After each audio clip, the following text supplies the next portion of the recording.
This podcast is part of the Pod Syndicate family. For more criminally compelling shows, articles, and conversations, head to wearepodsyndicate.com.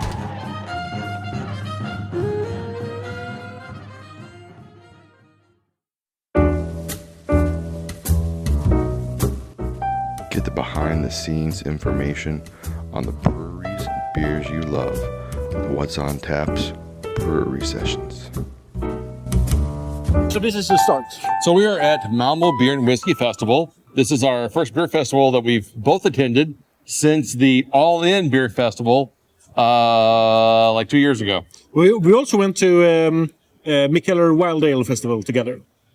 Was it after? I think that was after. That was pretty close to COVID. That was right after. That was right after. So we did All In, and then we did the spring after we did Wild Ale. Right, then we did Wild Ale. And then COVID killed everything after that. Yes. So like in 2 years, this is our first beer festival we've attended together. Mostly because some people have to take everything and don't have time for the podcast. But the MBCC is special to me. I don't have time to record episodes. That's true. And we did not do a Brewskival episode last year. Because you also ticked everything. Right. I just wanted to enjoy a beer festival for once and not have to worry about showing up and doing stuff. And you deserve it. By the way, hi and welcome to What's on Tap podcast. We're here again, once again in your ear holes. That's what I started with. No, you did not. I said, hey, we're here at Malmo Beer and Whiskey Festival. That's almost the same as potato. So what do you expect from this festival? So we've looked at the beer lineup. We've been here before. I will say this is not one of the beer festivals I look forward to the most. Looking at the lineup, it's one of the weaker festivals. Yeah. But I am expecting to be surprised because whenever we go to festivals where there aren't these big names that everyone lines up to, you always find gems where you least expect them. Also, I was just recently reminded by Björn of Björnguiden fame that there are actually a lot of Gothenburg breweries here that I missed because they weren't in the vendor list. They're all bundled up into one GBG entry. So there are a couple of importers here that have quite a few brands underneath them. There is the GBG Brewers Collective of 4 or 5 different breweries there, including Brekeriet, OO, Fermentoren, and another one I'm... OO, Brekeriet, Fermentoren, and All In. All In, right. And then there is a lot of new standalone places. But what's interesting to note is that there is no Molecule Brewing, and there's no... Oh, Christ, what was the other brewery I noticed that was... That we usually hit up here? Right, because Molecule, I wouldn't say Molecule, but Nerd Brewing has been a fixture at Malmo Beer and Whiskey Festival for, like, years. Yes. So their presence not being here is kind of interesting. Like, and quite frankly, I have never known Molecule to skip a festival. So that is an indictment of the festival, or they just are busy doing their own thing and have time for it, or I'm not sure what that is. I think they are expanding into all territories. I think it's not really a symbol of the times. I think it's particularly for Molecule, because we have Malmo Tap Room and Malmo Meadery here. We have Brekeriet here. Other people love bench warmers. We like bench warmers. But I really want to get Brekeriet on an interview later today. Because we've never had them. There are some muskets here that I'm really interested in interviewing. So we've never really talked to Rimilov. I would love to get them. Brekeriet is like, I love what they do, and their new offshoot, Wild Brews. Wild Brews is doing some really cool stuff. And then there's a lot of new places I've never heard of or tried before that I'm really looking forward to trying. And once again, Björn of Björnguiden tipped us off that there's a brewery that neither of us has ever tried. Kavlinge Brewery. Kavlinge is basically a suburb to a suburb to a suburb of Malmo. Yeah, it is quite small. And it is what you would call a bedroom community. The very definition of that. So we I actually suggest that we go to them first. That's our beeline. All right. Well, let's see what happens when we get in there. We might not be able to. Yeah, lines could be out the door. Probably not, but I'm looking forward to this. Actually, I think we're going to have access to some breweries we don't normally get to. I think it'll be fun. There's a lot of potential here. I looked, so we're going on the Saturday morning version or whatever entry.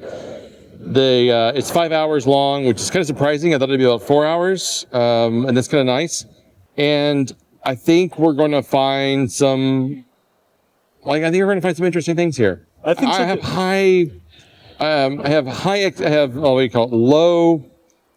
have low expectations, but high hopes. Yes. Yeah. That is actually the best way to approach this particular festival, because then you're going to have a really good time. Yeah. Because, I mean, so when you start looking at Skane breweries, there's only maybe like 3 to 5, what we call A-list breweries. And then there's probably about 10 Bs, and then there's a whole lot of Cs, and it just drops off from there. Unfortunately. Right. And when it comes to this festival, I would say there's maybe 1 or 2 A breweries. There's maybe 3 or 4 Bs, and there's a lot of question marks underneath that. So I'm looking forward to discovering some new stuff and seeing what's going on here. Right. Before we head in, I want to add that we actually were granted press passes this year, which I am really grateful for. I'm not used to going to beer festivals with press pass. Right. This is your second time that you've done as a press. This is old hat for me. I only do beer festivals as a press, so I basically always come as a press person. So, but I'm very curious to what the experience will be, and I hope we will record something at the end of the festival, right? Yeah. I don't think I think your expectations will be. It's not as intense.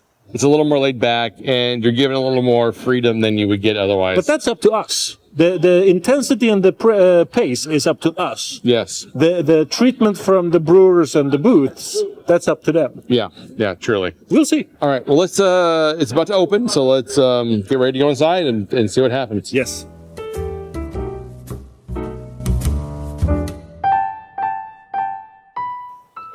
Here we are with our, first interview of the day. Yes. We are at Malmo Beer and Whiskey Festival, and we are talking with Per Daneskog at Kavlinge Bryggeri. All right. So you're new to our radar. We weren't familiar with Kavlinge Bryggeri before.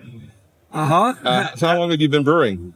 We started up with last year, 12 months ago. Okay. And we got our licensed to brew and to have guests at our testings. Mm-hmm. So we can take about 12 persons at most.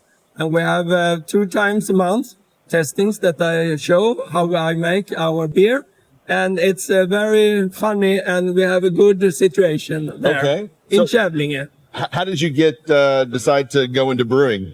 It's not something people usually do on a whim. Yes, I started up about 8 years ago in Kalmar, in southeast of Sweden. And I brewed in my garage and my kitchen and washing tub. And my wife didn't like it because it was smelling all over the house. So when we decided to move to Kavlinge, it was because of our children and grandchildren. They live just 10 kilometers outside, both. So that's why we moved down here. Did they help you brew? They have, really. We have a new lounge in this fair. It's the Manta. It's a South German lager, light lager. And it was very popular yesterday. Okay. It's brand new that we made, and my son made that himself. Oh, wow. That was a lot of fun. I think it was your son that we talked with when we arrived. Yesterday or? Just now, a few minutes ago. You need to speak to my dad. That was our... that was the first indicator. that was our youngest son. He is a flight captain, and he is now not on duty but yesterday he was. So he was here than when he had a standby. Oh, wow. So okay. then he could take his bag and go over to Kastrup. Oh, no. So you just show up, pour some beers, and then, I got to go. Nice. But yeah, our older son, Henrik, he is the artist that make all our etiquettes. Okay. He paint them. I was going to ask you about those because they're really good art on them. Yeah. We were inspecting them and we got a sample here of the electric fuel, Okay. which has a really nice licorice flavor. Right. Yeah. I'm a fan. That's nice. You can have some more if you want later. That's nice. But he make all the drawings in water color. And then he asked me what color I want, and he make the background. And then I have a good friend that is a art director or a graphic director. He or she make the rest of the label. Okay. They look really, really great. Will we be seeing these in Systembolaget or other bars anytime soon, or? After this fair, I have decided maybe I should have a try. Okay. Because it was very many persons yesterday that asked, where can I buy your beer? You know how it is when you're new started. Yeah. And this flavors are nice. They want to have it. What shall I do? Yeah, of course. I mean, everyone loves new breweries, especially if there's some quality to it. Yeah. That's when people go crazy. Thanks. And yeah, I got the IPA, but I've forgotten the name of it now. Turbo 02. Exactly. That's our first beer that we made. Okay. It was because that we bought this very unusual car for 13 years ago, and we have renovated it now to a very nice shape. And that's why we have this team. We have a team of the neighbors with old classic cars. Okay. So this is maybe quite easy for us because when we want to have a Czech beer that we have, we call that the Rally Pilsner. Pilsner. And then our son made the Skoda, Czechish car, of course. Yeah. And on the English dark lager, we have a BMC Cooper. I did notice a race car theme in your artwork. And we are very famous in cars also. Okay, so you guys are kind of gearheads on the side as well. Yeah, oh, nice. yeah. And we used to have our car, this BMW, you can say it in Swedish. BMW 2002 Turbo on the exhibition at the castle. You know maybe about it. Brekeriet castle. It's a very good and large exhibition every summer Tuesdays. Oh wow! Okay. That we will attend, and we can show our beers there too. But I'm sure they'll go over very well. We cannot sell them, though. Oh no! No, we're not allowed. Are you allowed to give them away? No, we cannot do anything. Oh, no. You know the monopoly we have in So you Systembolaget? just walk by and look. See, this is what you might get someday. Keep going. Gårdsförsäljning. We want to have gårdsförsäljning, of course. We do as well. I know. It's a shame that the monopoly is set up in such a way that you can't have, tap room kind of takeaway sales, because that would really be amazing for small up-and-coming businesses. Yes, I could start a tap room, of course. But I think my little room space is not quite suitable for that. We have more closed companies going there. Okay. But do you do mostly on kegs or do you bottle or anything? I bottle also. Yeah. But I have now one pub, Old Times Pub. That is something you could attend because there are two persons there working there. They both they have the same name, Darren. Easy to keep track of. The bartender is from Ireland, and the owner is from England. Nice. And they have your beer. They have my beer. That's nice. All right. Always I would try to have 2 different types. In the future, I hope to have 3 types. So that's the first restaurant pub that we have as a customer. But I have 2-3 other questions from other places that I will maybe try to get in the summer. Oh, that's great. To the summer, so expanding. Really good. We like that. I mean, Kavlinge has really grown and expanded over the past couple of years, and it's getting some really nice pubs and restaurants, and it's good to see that the beer scene's starting to to grow and Yes. mature there as well. And you maybe have heard about Matmakarna. Yeah. It's a guy there, Roger Nilsson. He has arranged the spring festival market. Yeah. It's everybody in Kavlinge Bryggeri comes there, and we will also be there selling our beer. Oh, that's great. It's in May. Okay, so just a few weeks away. 12, 13. So after this fair, I have to go back and brew a lot of new beers. Yeah. I hope so. So what is your, what do you want to brew the most? Or what is your, say, house style? Like, what do you like doing when you start brewing? As we are very small, maybe the smallest brewery in Skane. I think so. We do different types and want to get good at every type. And we don't work with volumes. No. Yeah. So I try to have at least 8 types all the time. Okay. And if some of them don't sell so much, I will change them to something else. But yesterday we had about 350 glasses sold. We were quite satisfied with that. And there was only one that was not so popular. Yeah. It was this one. Oh, the licorice. Yeah. Depends on, I don't like licorice. I'll take something else. Yeah. So they like more the IPAs and the lagers. Yeah. And people that like the liquor beers, though, really like them. So, Yeah. And today we will push for it a little extra. Yeah. But That's a good idea. after about 7 o'clock yesterday, we had our busted fruit. That's a IPA Yeah. at 7.5%. It was at this board. Have you seen the board? The competition? We haven't gotten to the board yet, but I'm Yeah. assuming it ranks the beers. We were in 7th place. That's really 7 very good. o'clock. Oh, that's yesterday great. With our busted fruit. I mean, it's a lot of beer here. Yeah, there's a lot of beers Our here. small brewery over there. But when we went home, it was about 10th place. Hey, still a top 10. That's not bad. I mean, there's a It's lot good. of stuff here. So We only count great. the highest placement Yeah, during the yeah. day. Yeah, it was not the volume sold, but it was a ranking. Yes. And that's really what matters, because that's what Points. people are looking for, and that's what gets you on the radar for more people trying to find you and try your beers. But half the day, we didn't actually know about this. It was somebody that came to us and said it. So now I have put some signs. Check in the Untapped. Yeah. Now. And do a good rating. That's a good choice. I had to do it because many people don't use the app. It is fantastic. Yeah. It really is. It's kind of how we, judge who we're going to interview sometimes. It's like, oh, somebody didn't even know you guys were here. They're like, oh, what's this guy? Let's check them out. So it's a really great resource for, especially beer festivals, to find those hidden gems, those diamonds you didn't know were just there. Do you waiting only for you. work with beers or do you work with other liquid? We focus on beers. Yeah, we focus on beers. That's nice. Yeah.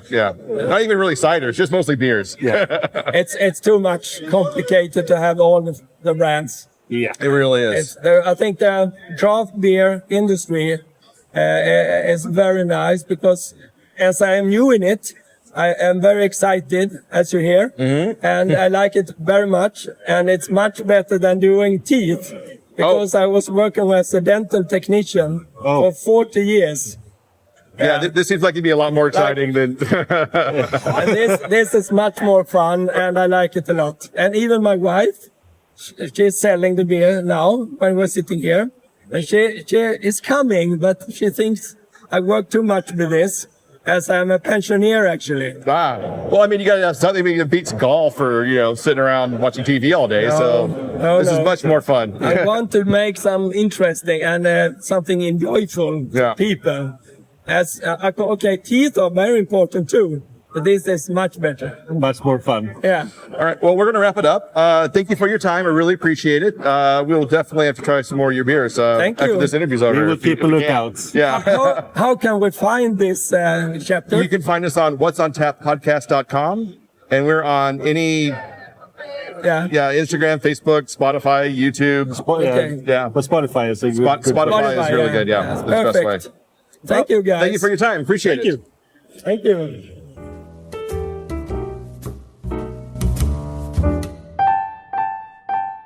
welcome to the podcast.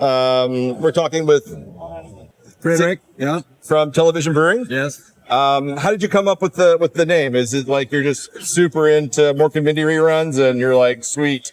Actually, it's I am a TV producer. Okay. That's my real occupation. So I have a production company called Nordisk Drama and Documentary, and I make TV programs for Swedish television and so on. And brewing beer is my hobby. That is going crazy. So I'm saying it's really taken off as a hobby. It's exactly. So I'm starting to get serious. The last year, I have been upgraded my brew house from 150 liters from my basement in my house to 1,000 liters brew house that I have now in old brewery of Prips in Stockholm. wow. Oh, okay. Wow, congratulations. Yeah, thank you. Good job. Yeah. So you have like 9 beers on Untapped right now. So what got you into deciding to go into a more professional, from home brewer to something more professional?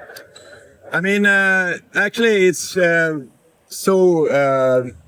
got so much good response from my brewing, and I have been working as an entrepreneur all my life. So this is something that I really can't stop. You know, I just do more every year, and it's getting bigger and bigger because everything that's happening around the brewery and doing the beer is so fun, and the feedback I get is like, so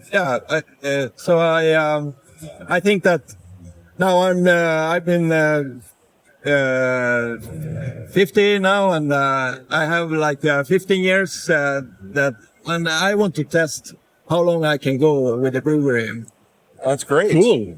I wanted to ask you, because there are very few breweries from outside of Skane here at this festival. What drew you to the Malmo Beer and Whiskey Festival? Actually, I mean, I'm a quite like a newbie in this business, and I have only been on one festival in Stockholm earlier. So, I mean, I'm just looking around, trying out.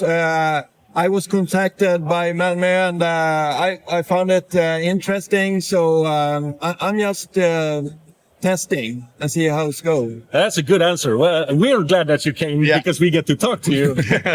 But also, we like when there's. It shouldn't just be the locals. A good beer festival should have a good mix. Yeah.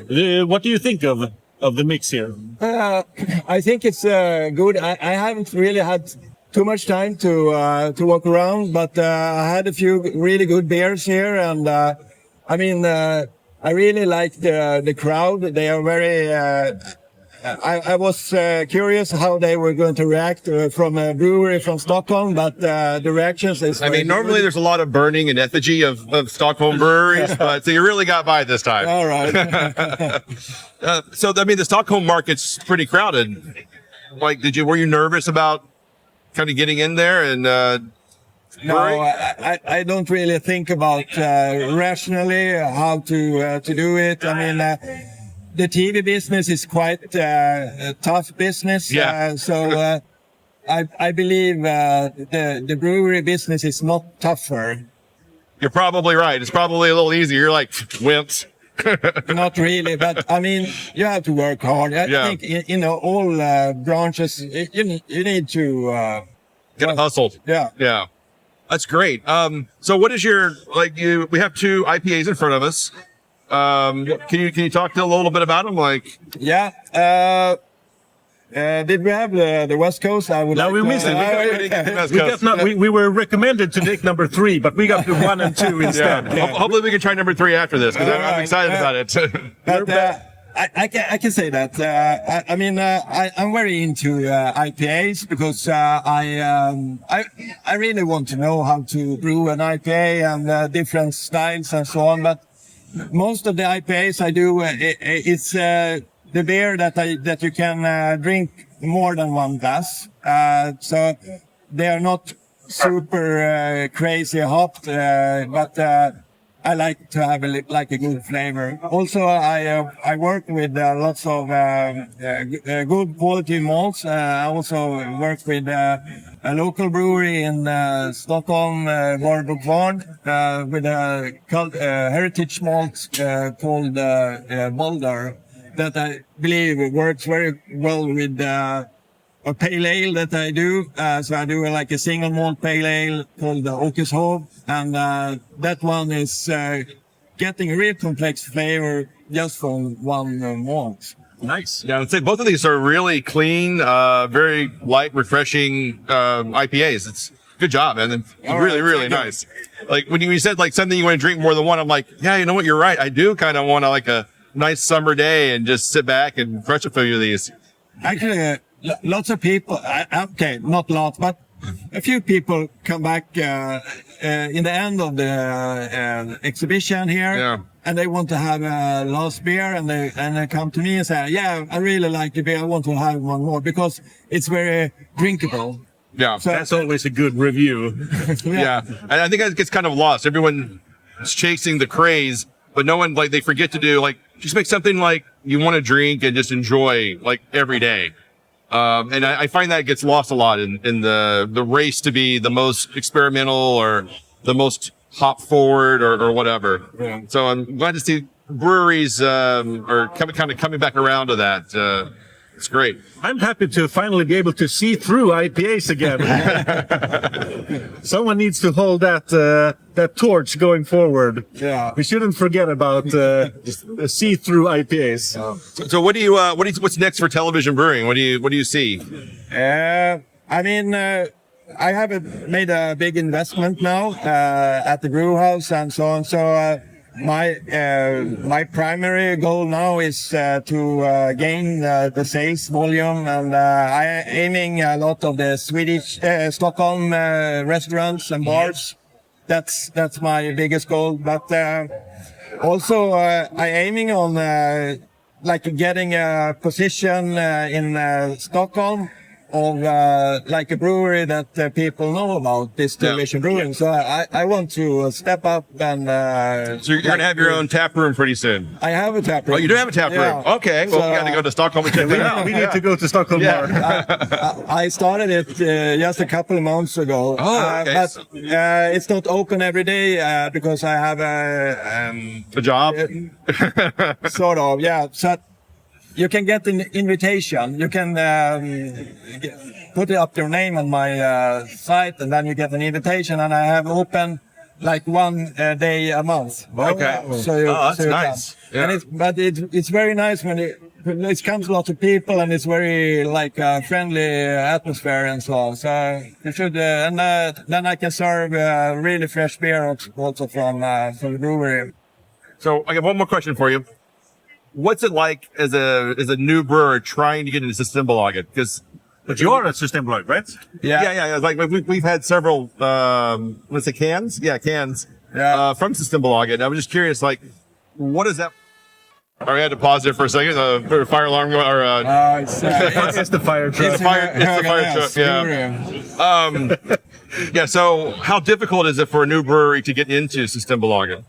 Actually, I mean, it depends which, I don't know what's sortiment, which department you are aiming for, because you have one department lokalt och småskaligt. Yeah.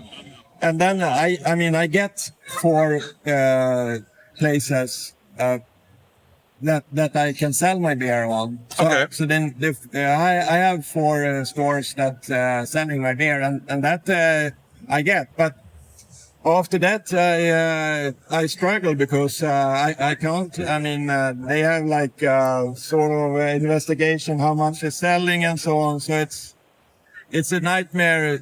I mean, you can't really expand your market. Yeah. Because you are tied with your hands in the back, so right. And like if you're winning a big like a big offer, then that's like a lottery. So I mean, that's really, I don't really understand the way. So I'm not aiming at Systembolaget now. You can order my beer at Beställningssortimentet and so on. So everybody can get it. But besides from that, I'm not aiming to work on Systembolaget at all. So I'm aiming at restaurants and bars. Okay, so I think we ordered from the monthly assortment that comes out at the first Monday of the month. Yeah. I think that's how we got a couple of cans in the past. Yeah. I don't remember now, but we have I assume that's the only way they got to Malmo. But thank you for your time. Really appreciate it. Okay, thank you so much. Thank you. All right.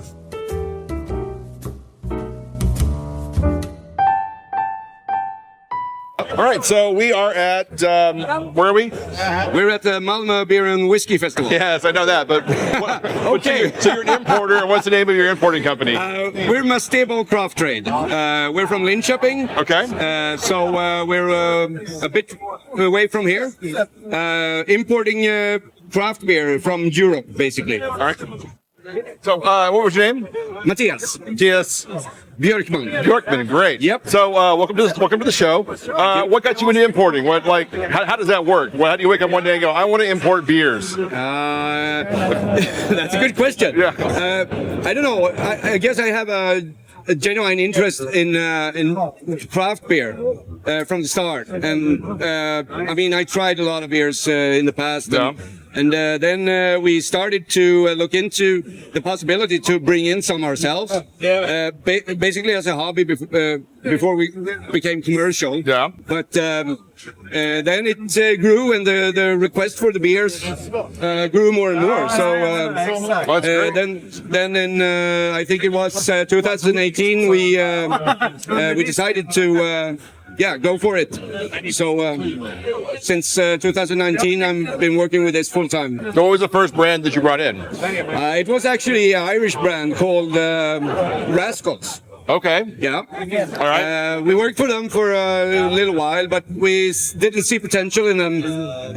I mean, in competition with the Swedish brands and etc. So then we looked for a sour beer, which brought us to Coolhead, which is Finnish brewery, yeah. yeah. And yep. So, how has the festival treated you so far? I was quite calm yesterday, but today it has been a lot to do. Yeah, I can see that. Yeah. So how many labels do you have in your portfolio? We have around 8 to 10. Okay. A little bit pending. But the 8 which we are working with continuously. And then we have some we bring in, depending on request, to find maybe a specific style or specific country that they want the beer from. So, but we focus a lot on the eastern part of Europe, actually. So we have Czech Republic, we have Bulgaria actually coming in. We're going to try them out now and see. And then Central Europe, of course, Germany, Italy. So where's the best place to find the beers you bring? Is it through Systembolaget or restaurants or? I would say restaurants first, but Systembolaget also, because we sell on the listings at Systembolaget, but also at the temporary assortments from time to time. Yeah, I've seen a lot of the cool heads showing up from time to time. Yeah. And the Ritual Labs. Yeah, Ritual Lab, Situate. Yeah, this and one, Alpha Delta, we had 1 or 2. Yeah, so. All right. Well, we'll wrap it up here. I know you're super busy. You got some of the hottest beers here. Yeah. I really thank you for your time, and thank you. enjoy the rest of the festival. Yeah, same to you. All right, thank you. Thank you.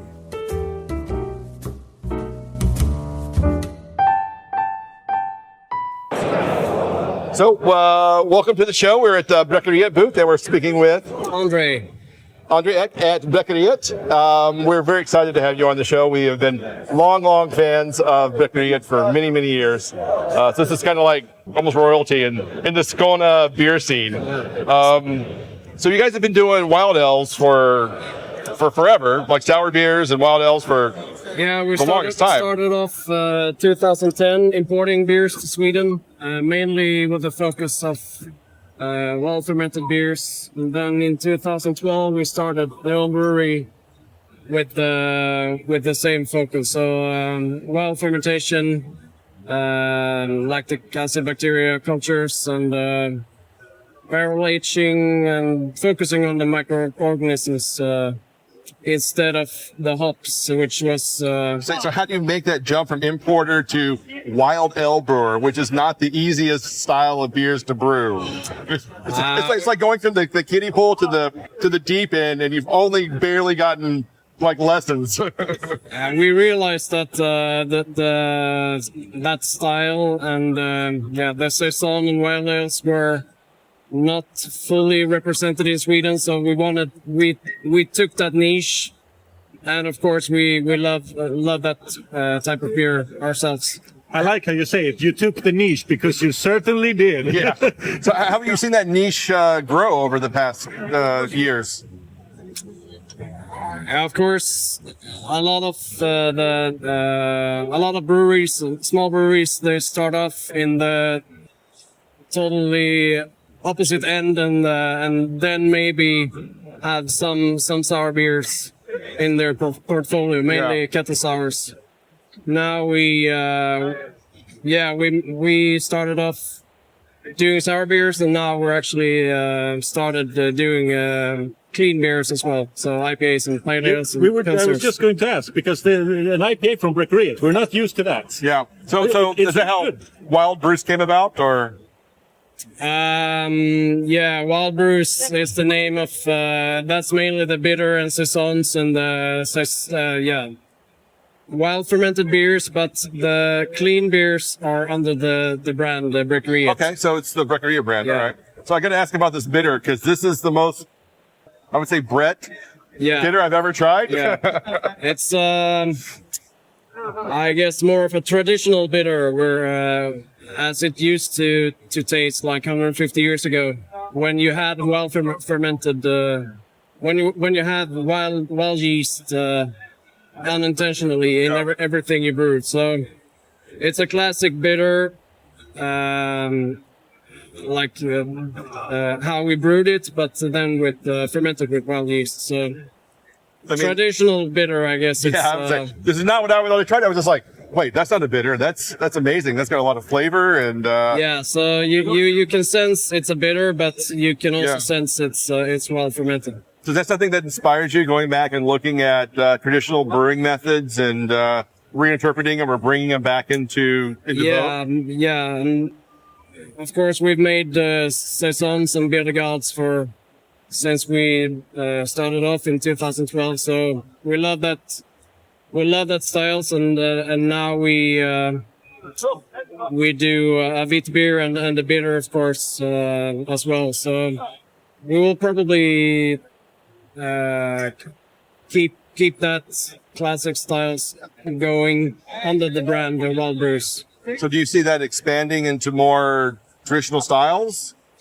Yeah, as a complement to the Brekeriet sour beers. The Wild Brews beers are not sours, but with wild yeast, and now the clean beers are without wild yeast. So try to broaden our portfolio, and you as a customer can drink from a pilsner to barrel-aged beer. Do you guys have pilsners here as well? No, it's like, what is going on right now? You just blew my mind. Yeah, we didn't bring it here. We're packaging next week. Oh, okay. Will that be on Systembolaget or? No, only on keg. Only on keg. The clean beers. We don't have a separate canning line for the clean beers. So I'm going to set you up for a question. Where will we be able to find that pilsner on tap? At Purgatorio in Lund. Really? Yeah. Can you tell me more about Purgatorio in Lund? Yeah, it's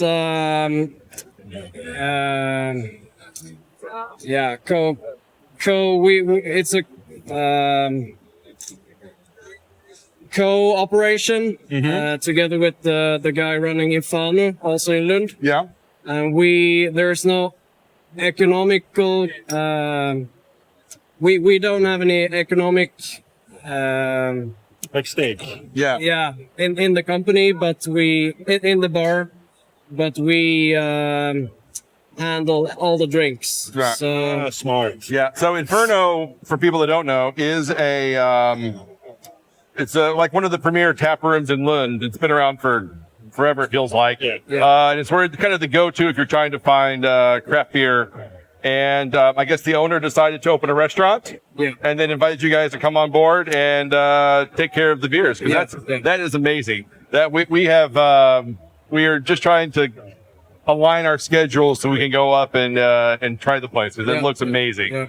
Yeah, it really is. And we opened in October, which might not be the best month to open, but it's been running well since. And now we're looking forward to the spring and summer with our Pilsner and IPAs on tap as well. Honestly, we're going to have to go. We're going to have to make room for the Pilsner because that's going to be amazing. Next weekend the Pilsner will be on. Well, that's good to know because I got a free time next weekend. So Stefan loves Pilsner, so a Brekeriet Pilsner would blow his mind. Honestly, you just kind of blew my mind a little bit. Hopefully you like it. Because there's like one time like Brekeriet will never do it. I also never thought you'd do a brown ale, or an IPA. So what the hell? We feel that we need to keep exploring and as I said, broaden the portfolio to be able to survive. And I think we do it pretty good. Yeah, you do it great. I had another question, but I've totally blanked on it right now. So so what's next for the company? You're going into the restaurant business. You've expanded to another brand. You're opening up to new styles. Where do you see yourself expanding, over the next, couple of years? Yeah, we will probably move out from the current facilities to a new place where we will also open a brew pub. Nice. In Landskrona. Landskrona? Yeah. No, that's horrible. No, you got to move it closer to Malmo. No, we need to be situated in Landskrona. Well, now we have a reason to go to Landskrona. There's no such place in Landskrona, so we think that this will be a nice brew pub to visit. Definitely, it will become a destination spot for sure. Yeah. Man, that's exciting. Yeah. Well, I guess anything else you would like to share, or? No, I think we've covered it. Yeah, Exhausted. He's like, I'm tired of speaking English now. Thank you so much for your time. We really appreciate it, and we're looking forward to trying more beers from you in the future. Yeah. Thanks. Big thanks.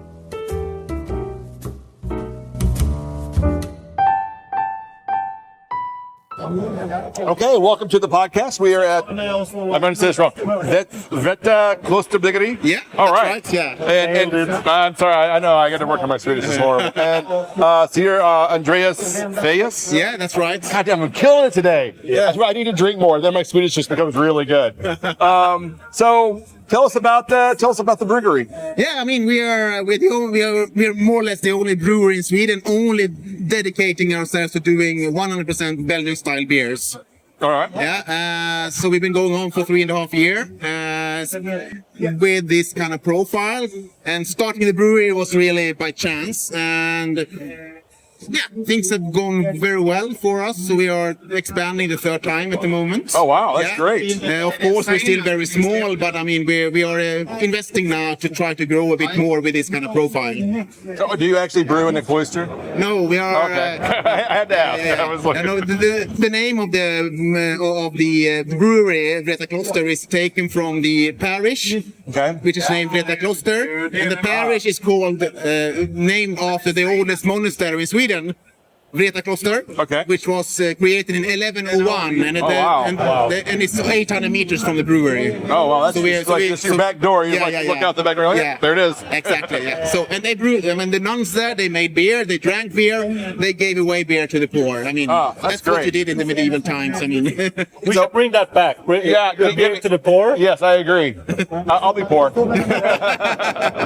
So why traditional Belgian styles?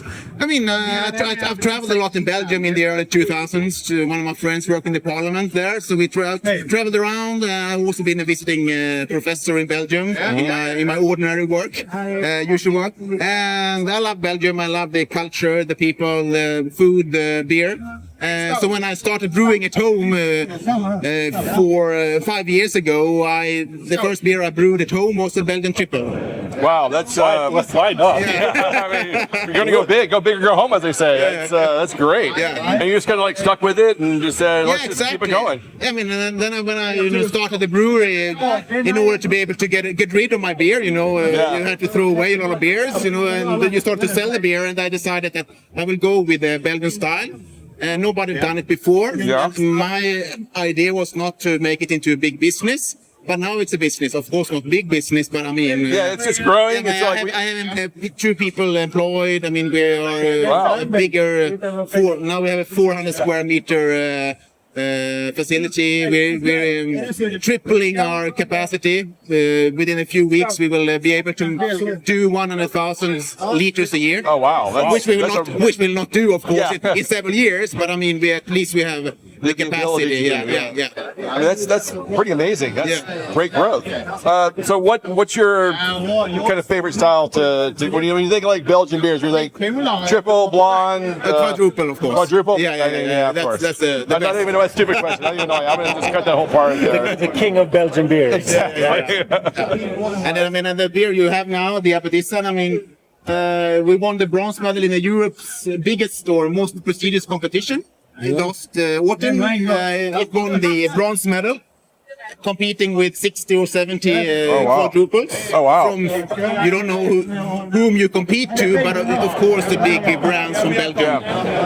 So that's quite cool. Yeah, that's pretty amazing. Because I'm like, God damn, that's really good. It's a solid. I don't need to drink a lot of this, but it's so drinkable too. Yeah. You don't I don't know what the ABV on this, but I'm sure it's like 10. Yeah, it's 10. Yeah, but it drinks so smooth and so light. You could really. And that's what I love. Make you forget your night pretty quick. And that's what I love with Belgian style beer is that they are so. I mean, they are so good to hide the ABV. Yeah. And make the beers drinkable even though they are strong. Yeah. And I think that's great. Of course, you don't want a strong beer to get drunk, but you want it for the taste. Exactly. And this is sweet and light and really, really drinkable. Fortunately, but also unfortunately. And the beer I have in my glass, it's refreshing to see a Belgian stout because it's such an underutilized style. No one outside of Belgium basically does a Belgian stout. No. And when people drink that, they expect this kind of, imperial stout, big explosion. But this is explosion in taste, but not in a kind of sweet, big. Exactly. It's so. And I love that. It's easy drinking imperial stout. Yes. But not really an imperial stout because it's a Belgian stout. And you did collaboration with Poppels for that. Yeah, exactly. Yeah. So how did that come about? Why did Poppels go, you know what? We don't have a Belgian stout in our portfolio. We need to try this out. Yeah. I mean, it was part of their, promotion last spring when they wanted more stock shareholders. Yeah. So they turned 10 years, so they traveled to 10 Swedish cities, trying to inform people that you can buy into the brewery, and then they did 10 collabs. And when in Linköping, they contacted me before and said, that's really great because, again, not a lot of Belgian brewers here. They went out and found you guys to collaborate with. That's pretty amazing. And for me, I've always wanted a Belgian styles stout in my portfolio, and I know Poppers are good at doing those imperial stouts. Yeah. So I thought, okay, and then shock the guys at Poppers, because usually when they do the stout, it's a lot of sweetness still there, a lot of adjuncts and sweetness. You have the sweetness here, and when we did our beer, it's like here. Yeah. And it's totally different kind of beer in essence. It's a lot of fun to drink too. I gotta say, we've tried several of your beers, and I think we've even reviewed a few on the podcast, and we've really enjoyed them, and look forward to trying more stuff in the future. And so, where do you see the brewery growing? What do you have next lined up besides moving into a bigger facility? I mean, with my one of the things we are doing in the facilities is building a brew pub. Oh, amazing! Of course, we're located. it's not in it's in Ljungsbro outside Linköping, but it's very close to 2 kilometers from Bergslösar. the longest part of Göta Canal where you have the locks. Okay. So it's a very touristy, main tourist area of along Göta Canal. So we can try to, during the summer to get those tourists coming to our, brew pub. Well, that's great. Yeah. Well, thank you so much for your time. Yeah, really appreciate it. And we're really looking forward to trying more of your stuff in the future. Yeah, thanks. Thanks a lot.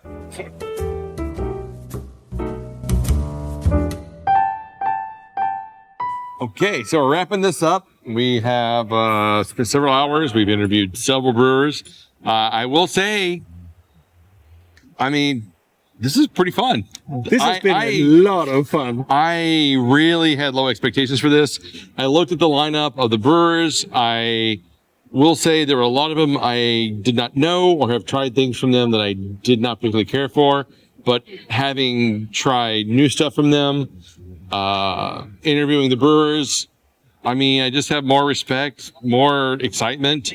Any highlights that you want to point out? The highlight is us beelining to Kavlinge like we said we were going to, getting the interview, them saying, "Oh, you need to try a few more beers from us." Yeah. And of course we did, because we're not assholes. Not for that anyway. Of course we'll try beers. They were fun.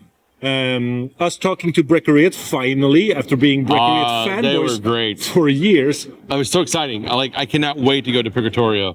That is high on my list of places to visit. Yes. What else was there? The importer that we talked to was such good fun. Yeah, and they are really bringing in, the Eastern European bloc is a untapped potential gold mine. It's also a lot of folly, but there is a lot of potential there. So I'm super excited to see what more they bring in from there. Because they had several labels I've never heard of before. Yes. So that was very exciting. But that's the point of an importer. So yes, there's gold and there's fool's gold. Yeah. And the importer's job is to bring us the good stuff, therefore raising the bar of the entire region. Yeah. And basically weeding out what's good and not. Yeah.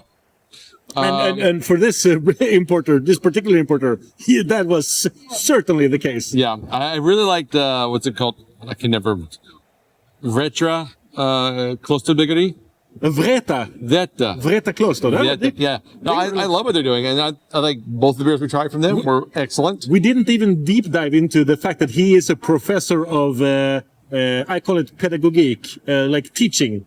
A professor of teaching. Where were you during the interview? I was right next to you. You were checked out. You just did not participate at all. I tried to get a word in. Our listeners will never know the way we stood. I was basically 1 meter away, leaning in, basically going, "I want to contribute. Please let me contribute." I'm so disappointed in you. He did say that he went to Belgium to visit his professor friends. That didn't raise a flag for you? Not at all. I've got friends that do things that I have no tangential relationship to. He also had friends in the European Parliament. How do you get friends in the European Parliament if you're not a professor? You pay for them. Obviously, that's how I have my friends in the EU Parliament. I promise you, I tried to interfere into that. You did not try hard enough. Obviously, no, I failed. Yeah. So, but it was still a good interview. It was a lot of fun, and I really enjoyed talking to them. Television, I thought was also really great. We reviewed them on the show before, and I think we tried some of their lesser beers. What we tried here shows a lot of promise and a lot of potential, and I'm really looking forward to what they're going to be doing in the future. Yeah, they grew a lot in my eyes. Yeah, as well. And I think it's one of the fun things about doing these festivals is you visit breweries maybe you didn't think that were that great to before, and you talk to the brewers and you feel their passion and you feel their excitement about brewing, and you kind of get excited about what they're doing, and you want to encourage them. Television and Kavlinge are both so new and so just beginning their life and their journey that I'm looking forward to seeing what they're going to be doing in the future for sure. And when we end this exit piece, I really want to go back to Kavlinge. They have some more beers that we haven't tried yet. That's very true. I'm doing a little dance. Our listeners can't see the dance. Yeah, you're doing your very happy Martin dance. That is happy Martin dance. The happy beer Martin dance that he loves so much. It's super cute. I'll have to post the GIF at some point. Honestly, so I was going to say, like, coming into the Malmo Beer and Whiskey Festival, this was a C- beer festival. But going into it, but now that we've been here, I would give this a solid B. It's B plus even. Yeah, almost a B plus. It's really on that like 87% scale of B plus. But yeah, so let me give you some real positives here. Wardrobe access has been better than any other beer festival I've been at. That's usually a shit show. Water rinsing stations, we've had a maximum of one person in line before us, and it's not an empty festival. I think there was like 6 of them, and at least 6 that we've found. So there are festivals where I line up to rinse water. 100%. That is complete garbage. And at the rinsing stations, you can get drinking water in your glass to help you get through. That's good. All of the booths have ample room for people to get the beers. They've got great floor space and here. for us with press passes to stand basically a little bit on the side and wait for their pressure to cool down so that we can get an interview.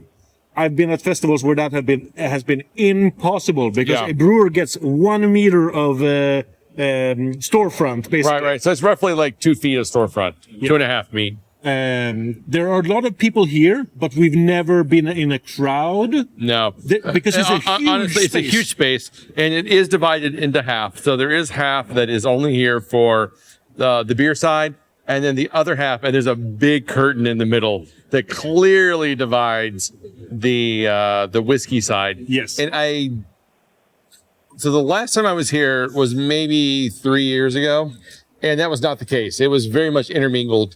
And you had to kind of wander through the stands to find the beer versus the whiskey. Yes. This year, they've really made a clear demarcation of this is the beer side, this is the whiskey side, and never the two shall mix. Exactly. However, on the beer side, I haven't been to the whiskey side yet because we've been like beer focused. But on the beer side, there have been distilled spirits. So there are some crossovers. Yeah, there are some Brandvin. I think there's some rum. So could there be beer on the whiskey side? We haven't checked. I mean, oh my god. Theoretically, yes. Potentially, yes. We'll have to go check. Mind blown. Yes. But also, organization-wise, everything has flowed on. We were allowed into the building before it started to get to the wardrobe and to glasses, and then we stood at another demarcation line before the actual festival opened. So everyone was basically geared up and ready to go. I hate festivals that let you stand in line in order to get to the wardrobe. Yeah. Come on. That's the worst thing you can do. Yeah. No, overall, like I said, this is a B plus beer festival. I think organization, flow, space, everything really speaks to the quality of the festival. Yeah. The food looks pretty good. Haven't tried anything yet, but that might happen pretty soon. Yeah, it might happen pretty soon. I will say that, I'm really glad we made it here. It's been a lot of fun, and I look forward to next year. Yes. So let's wrap it up here. Yes. Until next time, you can find us online at what'sontappodcast.com, Instagram, Facebook, YouTube, Spotify, and wherever you can find podcasts, you can find What's on Tap. Thanks for listening, and enjoy future episodes. Until next time. Keep drinking, you dum-dums.